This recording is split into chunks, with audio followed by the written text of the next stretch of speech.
guys, so this mountaintop is done. I think it came out great. It looks really good, uniform throughout. Now all that's left to do is build up this. So we'll get into that for the rest of this video. But first, there's some touch-up things I need to do in the hangar, and then of course we'll start that. So here we go. Okay, so this tiny area here just didn't get plated off. So we have all the plates for it. We were supposed to have the plates for a long time ago, but they came in as white. But that's okay. We have those white plates still too for other projects. So before we continue on with the mountain, I just want to touch over extending the mock again. So this back area here, I'm thinking of doubling this hangar so it's twice the size, and then of course then the mountain just kind of starts up from this, and it'll be a plateau with a little ring around it. I think that'd look better. And then we could put both ATTEs in there, or the turbo tank, or have a better spot for the gunship and some other vehicles. Because right now, you know, we're kind of running out of space here as it is. And we got this corner section, but I want to put some other things in here. And it'd just be nice to have like 2 ATTEs sitting next to each other, or the gunship or something. So yeah, let's get that mountain done, and then that'll be it for this episode. And then next episode we'll go over planning, as well as probably build some figures, and then we'll go from there. So yeah, here we go.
Alright guys, we're going to take a short break in the time lapse just to talk about the rock work a little bit. So I think this looks pretty good. I'm also taking this break as like a chance to kind of go over my work and see if it even looks good. I'm pretty happy with the way it turned out. I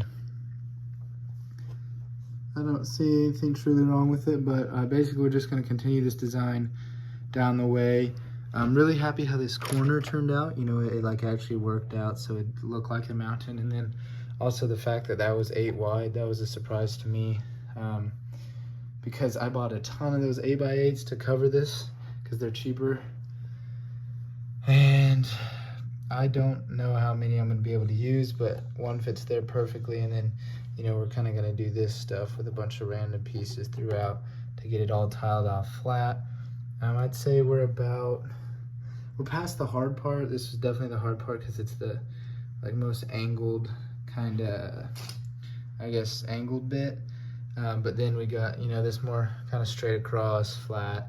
As you can see, my rock work has changed throughout this mock. So like here's the current style. Here's a couple months ago.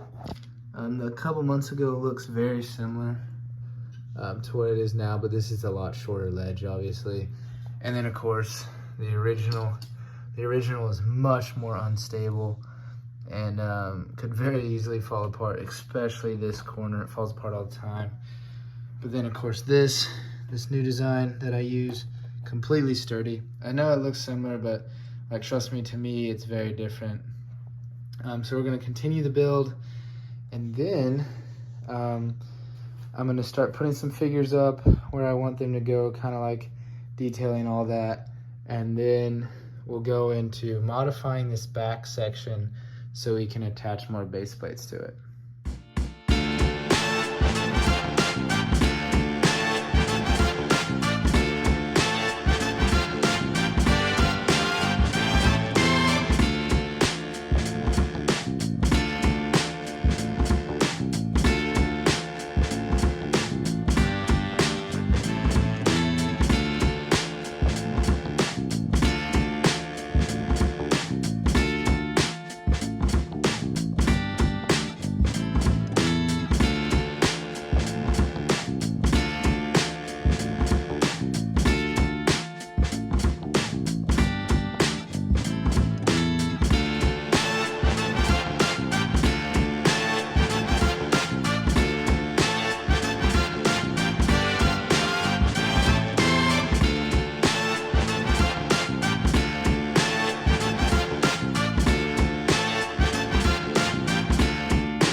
All right, guys, slight problem. This is all we have left, and these are the only pieces we have. So, I don't know what to do. I have an idea. I didn't use enough flat pieces in the front of the build, the front part of the mountain, so that's a problem. That was one of the main reasons this is happening. We have an entire mock. It's the waterfall mock, if you guys know from the previous episode or previous videos on the channel. We could cannibalize that, and then we'd have plenty. Like, there's probably more mountain pieces on that than there is for this entire thing we've built. Or I could dig through some part bins and try to find something. I don't want to leave it like this because it's incomplete. So I'm gonna go kind of try to figure that out, and then we'll be back and finish up the time lapse.